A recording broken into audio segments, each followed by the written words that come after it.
Novel करारे जा episode 10 last episode. रुबान ठोड़ी के नीचे हाथ रखकर कमल को देख रहा था तो कभी घड़ी को देख रहा था। 2 घंटे से ऊपर हो गए थे मगर कमल की तैयारी पूरी होने में नहीं आ रही थी और अब रुबान का पारा हाई हो रहा था। ब्यूटी पार्लर चली जाती यार, इतनी देर में तो बिरयानी भी तैयार हो जाती है और एक तुम हो, माना कि थोड़ी ज्यादा अगली हो मगर अब ऐसा भी क्या। कमल लिपस्टिक के शेड्स चेक करते हुए जल कर बोली, मैं अगली हूँ, बहुत शुक्रिया आपका। My pleasure. रुबान दिल पर हाथ रखकर हंस कर बोला, फिर ड्रेसिंग टेबल के पास घुटना टेक कर बैठ गया और कमल के हाथ से लिपस्टिक लेकर बोला, आओ मैं मदद करवाऊँ। आप क्या मदद करवाएंगे? कमल ने हैरत से पूछा और फिर उस वक्त शॉक्ड हो गई जब रुबान लिपस्टिक कमल के होंठों पर थपकने लगा।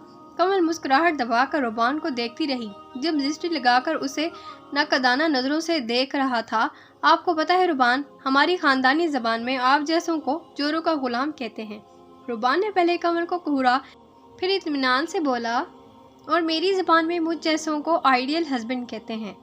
आइडियल हस्बैंड जोरों के गुलाम का ही मुहज्जब नाम है। जो भी है तुम खुश हो ना? रुबान अक्सर ही कमल से ये सवाल पूछता था। हर अगले दिन गुज़श्ता दिन से ज़्यादा खुशियाँ लाता था।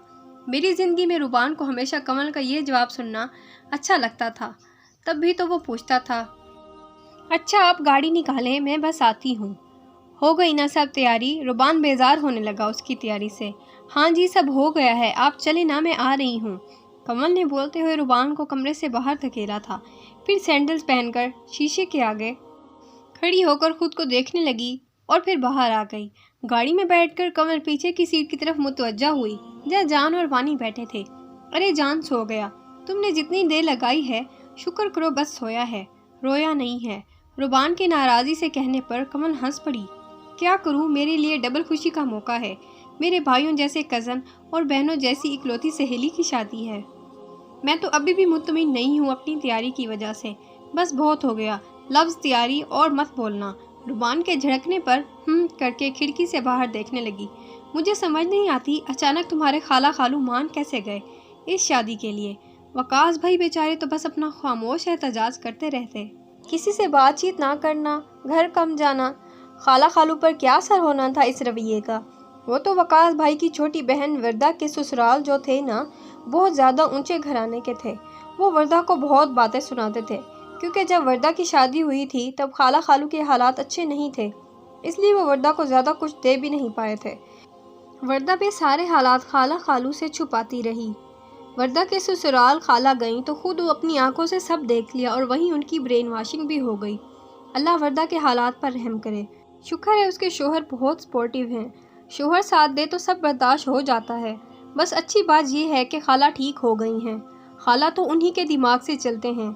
नॉन स्टॉप बोलने के बाद जब कमल ने रुबान को देखा तो तिलमिला गई क्योंकि रुबान ने कान में टिश्यू डाले हुए थे। कमल को चुप होते देखकर रुबान ने टिश्यू कानों से निकाल लिए।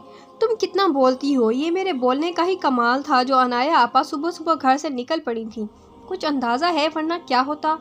ये तो है, हिडन कैमरे से ज़्यादा उसे तुम्हारी बकबक ने डराया होगा। रुबान कहकर हंसने लगा और कमल उसे घूरने लगी। कमल सुनो सुनाए, मुझ पर हमेशा ऐसे एतबार करती रहना।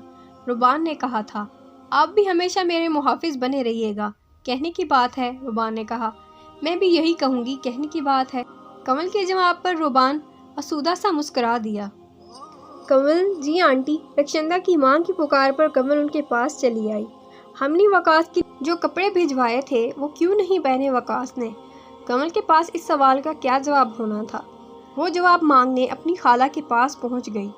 वो घटिया कपड़ा मैं अपने बेटे को पहनाती, वो भी ऐसे ख़ास मौके पर? नहीं बेटा, वैसा कपड़ा तो हम झाड़ू पोंछ में इस्तेमाल करते हैं। फितरत कभी नहीं बदलती। कमल अफसोस से अपनी खाला को देखते हुए स्टेज पर पहुंच गई। रक्षंदा, मुझे लगता है हालात अभी इतने साजगार नहीं हैं। तुम्हें बहुत सब्र और बर्दाश्त का मुजाहरा करना है।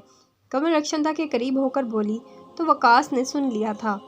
रक्षंदा ने कहा, जब तक वकास मेरे साथ हैं मैं सब बर्दाश्त कर लूँगी। रक्षंदा के जवाब पर वकास मुस्कुरा कर बोला, और मैं तुम्हें कुछ बर्दाश्त करने नहीं दूंगा। रक्षंदा जीप गई और कमल हंसते हुए उनकी बलाएं लेती नीचे रुबान और बच्चों के पास पहुंच गई। माशाल्लाह इनकी जोड़ी कितनी प्यारी लग रही है ना? कमल ने रुबान से कहा। हमारी जोड़ी से कम। कमल को रुबान से इसी जवाब की उम्मीद थी। ये तो है, ربان نے ایک گہری نظر کمل پر ڈالی، پھر ہلکی آواز میں بولا، کمل جی آئی لو یو۔ کمل نے سر پر ہاتھ مار لیا۔ دن میں کتنی بار اظہار محبت پر یقین رکھتے ہیں آپ؟ یہ تو ڈیپینڈ کرتا ہے اس شخص پر جس سے آپ اظہار کر رہے ہیں۔ کیونکہ ہم آپ سے بہت پیار کرتے ہیں۔ ربان کے جواب پر کمل کھلکھلا کر ہنس پڑی اور ساتھ میں ربان بھی ہنسنے لگا۔ دور چمکتا چاند اس منظر کو دیکھ کر خوفت زدہ ہو گیا اور اپنے آس پاس ٹہلتے بادل سے بولا، یار میرے سامنے آ جاؤ، مجھ سے دنیا والوں کی یہ شوخیاں نہیں دیکھی جاتی۔ تو یہاں اس ناول کا اینڈ ہوتا ہے۔ ہیپی اینڈنگ تھی۔ اگر آپ کو یہ ناول پسند آیا ہو تو پلیز اس چینل کو لائک، سبسکرائب، شیئر اور کمنٹ لازمی کیجیے۔ ملتے ہیں اپنی نیکسٹ ویڈیو میں، تب تک کے لیے اللہ حافظ۔